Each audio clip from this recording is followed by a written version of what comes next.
Dear the LY Show listeners, welcome to another episode of the LY Show. I'm Li Ying. In today's episode, we continue to talk to people about how they cope with this pandemic. Today, we are very lucky to have Joy joining us from Turkey. Hi, Joy. Hi, nice to How are see you you? again after all this time. I'm good. So, Yeah. yes, my name is Joy, and right now I'm stuck in Turkey because of this whole situation. I was supposed to go on Shanghai from Moscow to Shanghai from Moscow, and it happened just when I was supposed to have my flight from Istanbul. Turkey just closed its borders, so now I'm just here and I'm just waiting, and I don't know when it's gonna be over. That's my story right now. Okay, so you live in Shanghai and you went back to Moscow for a holiday?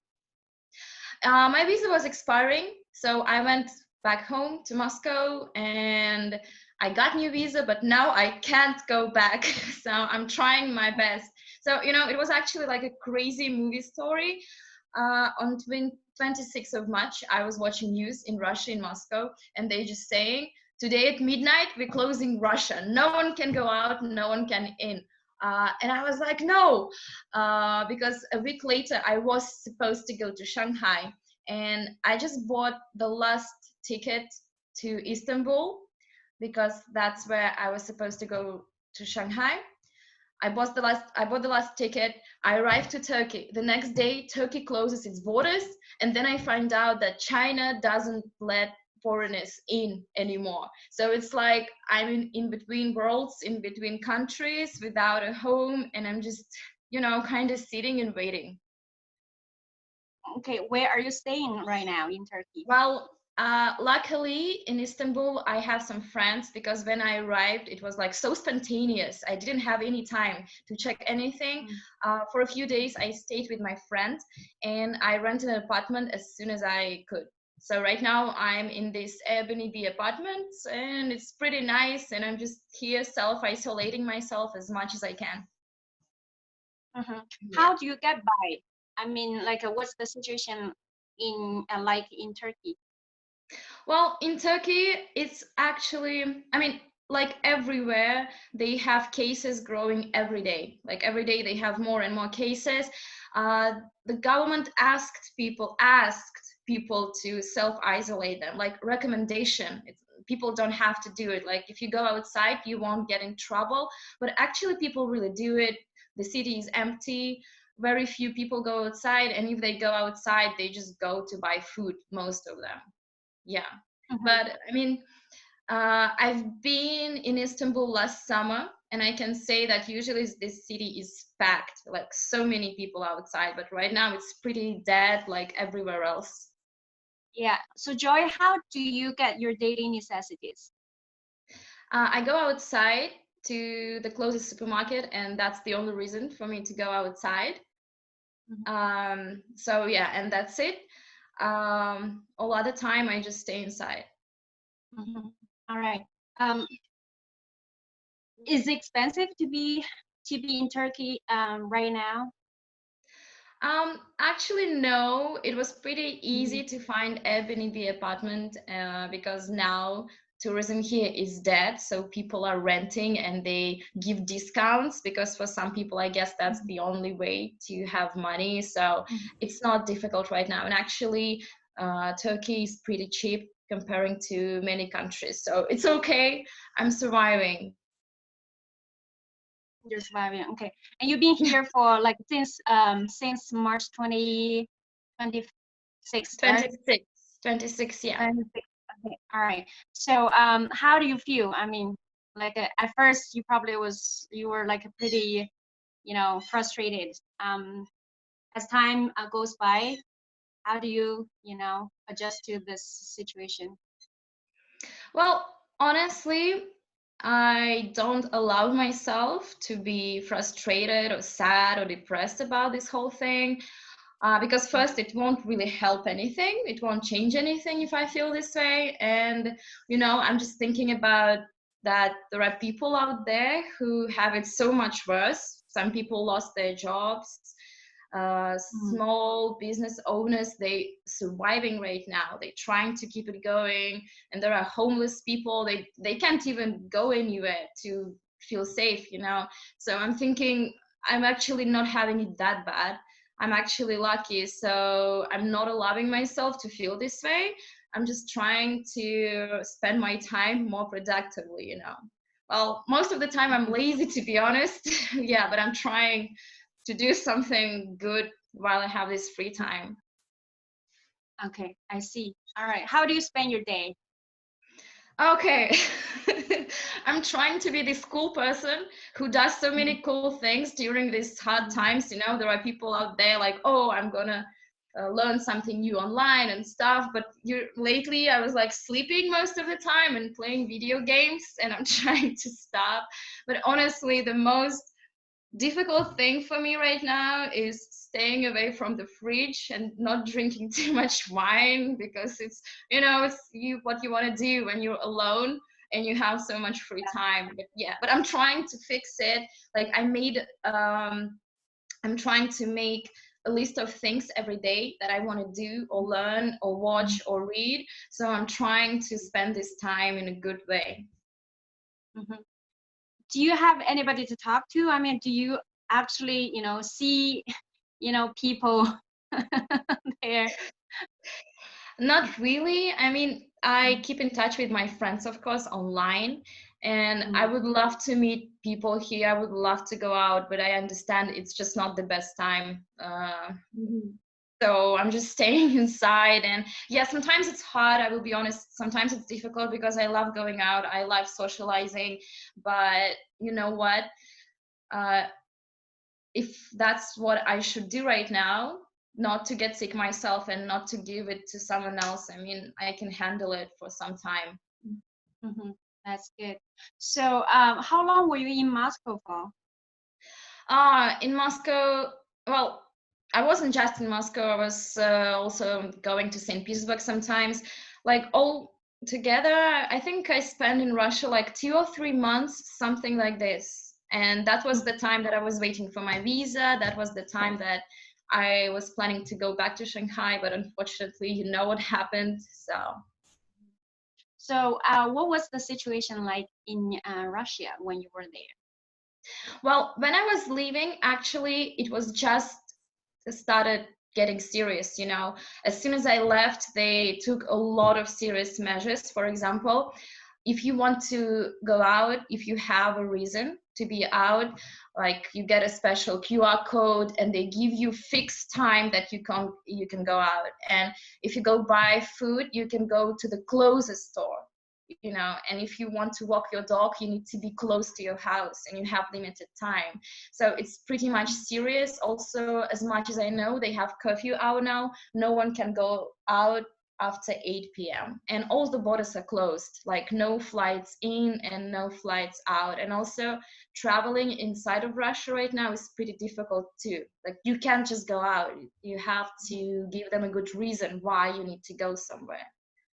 Mm-hmm. How did people react to this strict, rules? Oh, you know, Russian people like I would say that they think that rules are something to break. That's how they feel about it. It's like before that, a few weeks before these serious measures, like our president had a speech on TV for everyone. The next week, no one is working. Everyone, if you can, stay at home and you will still get paid. And what people did, actually, a lot of people went out to nature, barbecue, and you know, they went out and walking around. And when the government saw it, okay, we tried. Now we have real rules. If you go outside, you will be fined, and you also can get in jail if you do something really serious. So it's like, yeah, I guess that's the way to handle this situation right now. At least it So worked. At least it worked. now it worked. Yeah, people people are staying inside. Okay, I see. And how's the situation there? I mean, like, are there a lot of infected cases in Russia? um, Actually, comparing to many countries, it's not so bad right now, but I don't know how true the official numbers are. The thing is, like, that the virus can be without symptoms, so maybe we have even more. I woke up today and I checked the information. Right now it's a little bit more than 6,000 of cases in Russia, but these numbers, of course, they can be more. So I see. And what about in Turkey? Do you follow the news closely? yes, I follow the news. I think they have around 3,000. I actually didn't check in a few days because I don't want to, sometimes I get a little bit paranoid. I'm trying to stay as safe as much as I can. And sometimes I just don't want to check the news. I'm just giving myself a break, like for a day or two, and just staying inside and, not thinking about it a little bit. Just sometimes it's just difficult. Mhm. How do you feel about not going back to Shanghai? Okay. Do you also ask people about what's the situation like in Shanghai?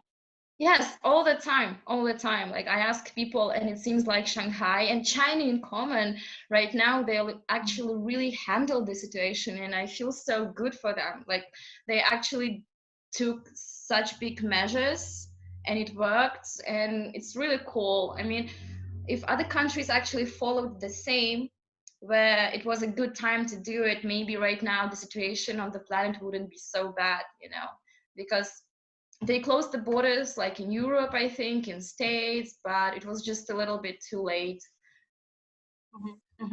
All right. By the way, did you experience the initial outbreak in China? No, not really. I mean, when I was leaving, I actually really wanted to stay. I didn't care about the virus. I wanted to really, really to stay there, but my visa was expiring, as I told you. So I left at the time when it was just started getting serious, when the communities started being locked down and everything. So I left at that time when it was just starting for real. So I didn't really experience the real virus situation in China. But you were in China when it happened, right? Here. Yes, I was in China, but you know what? Back then in Shanghai, it seemed like something far away. And Shanghai was slowly closing businesses and everything, so it just felt really different. It felt like something somewhere there, and we have like few cases here in Shanghai right now, so it's okay. It was time when people didn't think that it's going to be something so big. People thought that, okay, it's going to stay in China and it's going to be solved in China and everything's going to go back to normal. So yeah, no one really thought that it's going to be that serious. And you thought so too? Actually, I didn't know. I kind of expected both of the results, but I was trying to hope that it's not going to be so serious. But to be honest, I really didn't expect it to be this way as it is today. Yeah. I think nobody had expected to be like this. Probably, yeah. But some people now, like some scientists and politicians, say, "Oh, we knew everything. We told you." I don't know. I guess these kind of things, it's hard to control, hard to. I forgot the word in English. I'm sorry. You got my point, right? Yes, I got your point. All right. So, okay, have you ever felt that you were afraid of getting infected yourself at any point? Sorry, one more time. Have you ever felt that you were afraid of getting infected yourself at any point because you were in China and Russia and Turkey in three different countries and you were traveling as well?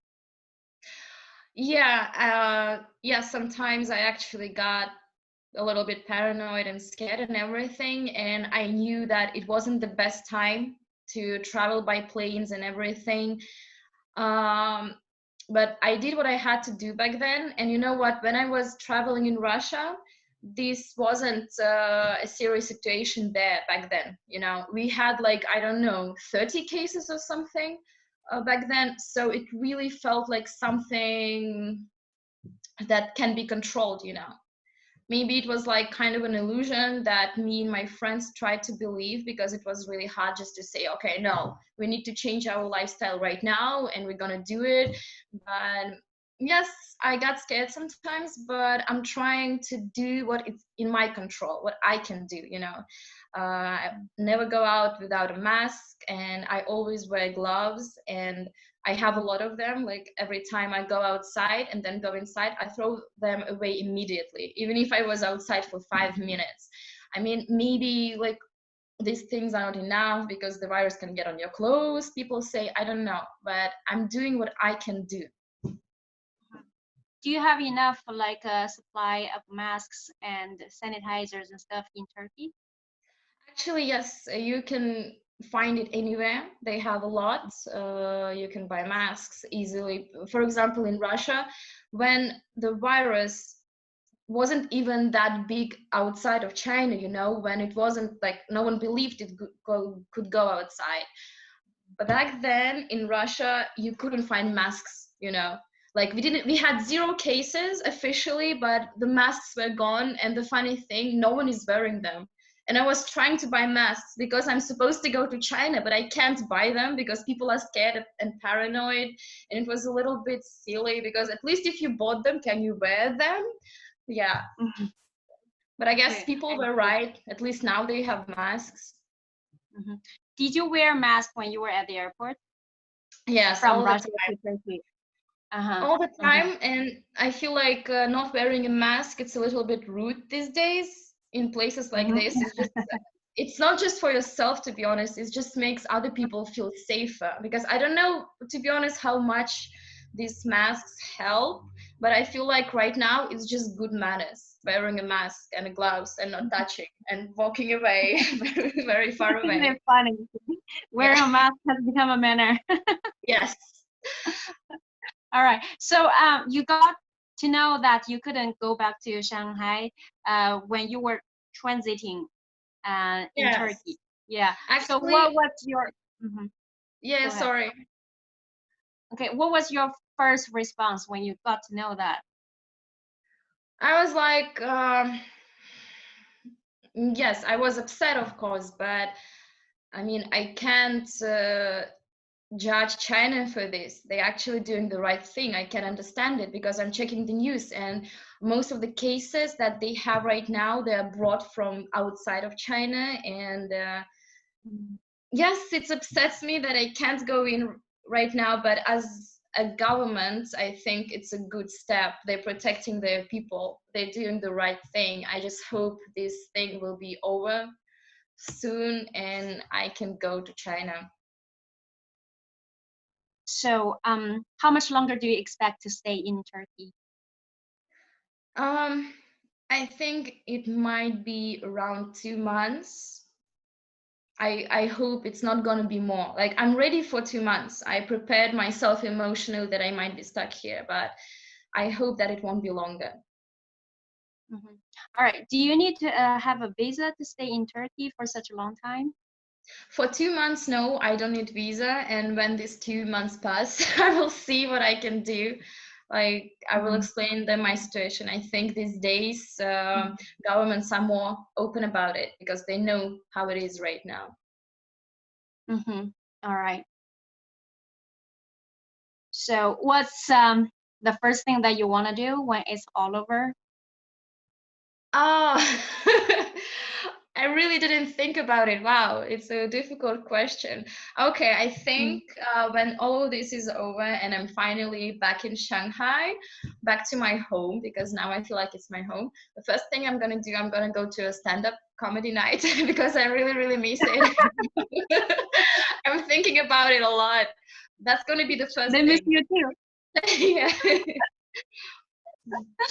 Yeah, yeah. I hope you can get back soon. Really. Do you think you will have a joke for that? I mean, yeah, I should work on it, you know. I'm thinking about it actually. Probably, By but the way, not right now. right now it's too early, huh? Yeah. All right. So, so you consider Shanghai as your home right now? Yes, yes. Mhm. How about your family and friends in Russia? How are they coping with the situation?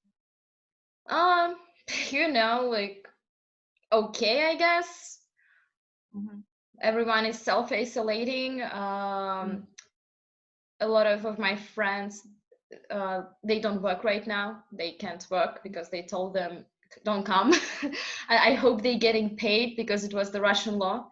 But yeah, everyone is doing fine actually. And to be honest, me and my friends, we're trying to stay positive, and we text and keep in touch, and we make jokes about it, but not like, you know, some people say you shouldn't joke about it, but you know what, sense of humor kind of saves us in this kind of situations. It just helps you to cope with it. And so I would say in general we're doing fine. We're trying to support each other in these times. That is good. And do you check ticket information from time to time to Shanghai, or do you check the policy from time to time? Yeah, I do check. I checked a few days ago. I saw some flights online already from Istanbul to Shanghai on 16th of March, but I need to see because everything might change by this date. So we will see what's going to happen. Yeah. So what's your, as a foreigner in Turkey, what's your observation of how Turkish people handle the situation? So yeah, Turkish people, they are very relaxed and chill. That's how I feel about them. And to be honest, I feel like some of the people here, they don't really take it serious. And I've seen a lot of businesses actually being open when I just arrived here, like clothes shops and everything. And some of them still keep working. So it's like this. I feel like until government tells them, now you can't do it or you're going to get in trouble, I don't think they will stop. All right. Okay. So, and as a foreigner there, do you have any difficulty in any sense? Not really, because thank God I have some friends here. Sorry? I mean, so like in terms of communicating or interacting or getting things. actually not really, because a lot of people here speak English, and the only thing that I do is buy food, so it's not that difficult. So I'm okay. I don't really feel this, I don't know, stress about this. But to be honest, it's not so comfortable being stuck during this pandemic situation, not in your country, because I'm a foreigner here. I don't really have any rights. And if I need a medical help, of course, they're going to help Turkish people first. I mean, it's understandable. So, you know, it's a little bit like, like I would have feel better home, I guess, because at least I know my rights at home. And here I'm just like a foreigner, you know, like a person who might be a potential virus carrier, you know, because I was in the plane and everything. So. But you've been practicing like a social distancing in Turkey for how long? At least like 10 days, huh? Less than 10 days, because at first I was staying with my friend, and now that I have an apartment, I've been here like for 5 days, and I'm gonna be here for 2 weeks in total. After 2 weeks, maybe I will stay here longer. I don't know. It all really depends on the situation with the virus. I see. All right. So, do you think this whole experience, has any influence on you? Yeah, it does. I have a lot of free time to think and everything, and I think actually this whole situation will have an influence on the whole world. You know what? Like, okay, there's the thing. A lot of my friends, a lot of people that I know, like they would tell me this situation is so stressful for me. Like it's so hard because I don't know what's going to happen tomorrow. And I'm like, when did we know what's going to happen tomorrow?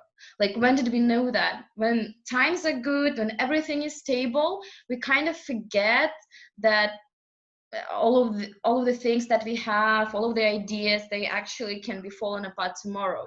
But when everything is okay, we think that tomorrow everything has to be okay, it has to continue to be okay. But you know what, it never was like this. So I feel like times like this, they actually remind us how it really is, and it actually shows us that we are all connected, you know. We can't just say, oh, it's happened somewhere there in this country, their problem, like I don't want to do anything with this, but you know what, it doesn't work like this. And I also feel like this kind of thing shows how people really are. I was really upset to find out about this racism waves against Chinese people, but mostly I was upset when I read it from people that I know in person. And I was like, wow, like it's so easy for you to start hating the whole race. Like you've never even been there, you don't know any Chinese people, but just like it's so easy for you to write something really bad online. And it, like I don't know, will I be able to be friends with these people after this is over? So you see, I think that there is something good about this. And I know I've been talking like it's a long speech right now, but you probably Go all ahead. know that nature is getting better, you know, like animals is getting back to their places and everything, water is getting cleaner.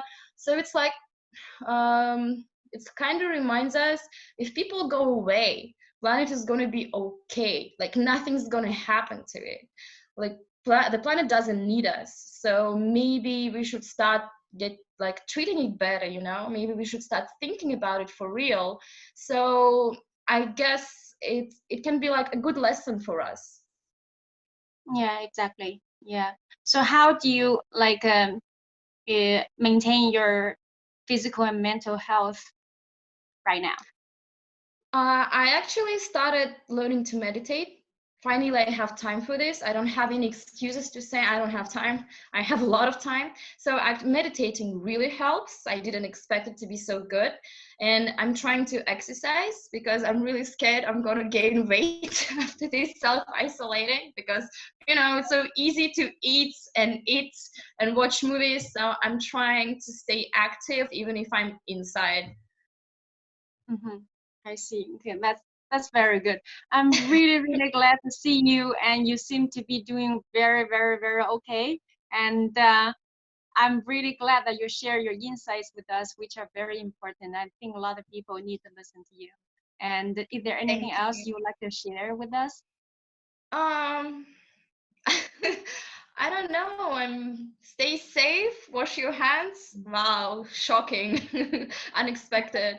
Yeah, I mean, I think I said everything I wanted to say. And Mm-hmm.